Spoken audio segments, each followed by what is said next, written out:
তুই না আমার সাথে কথা বল প্লিজ। আমি তোর মতো কাদের সঙ্গে কথা বলতে চাই না। তুই আমার উপর রাগ করে আছিস তো? আমি তোকে কথা দিচ্ছি, আজকে আমি দাদুকে বিয়ের কথা বলবোই। এ কথা কত বলবি?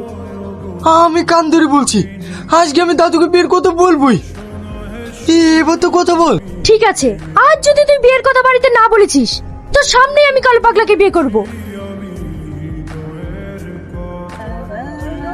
পল্লবী, আমার শোনা, রাগ করে থেকো না প্লিজ, একবার তাকাও। তোমাকে বললাম না তুমি এখান থেকে যাও, আমার কাছে ডিস্টার্ব করো না। তুমি কোনো চিন্তা করো না, আমি তোমার সব কাজ করে দিয়েছি। এইবার তো কথা বলো। হ্যাঁ, এইসব তো করতে পারবোই, শুধু বিয়ের কথার বাড়িতে বলতে পারবো না।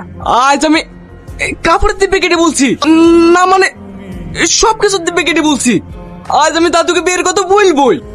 আর যদি না বলিছো তোমাকে আমি কপড় কচা করে কাচবো। ঠিক আছে, ঠিক আছে, তাই হবে।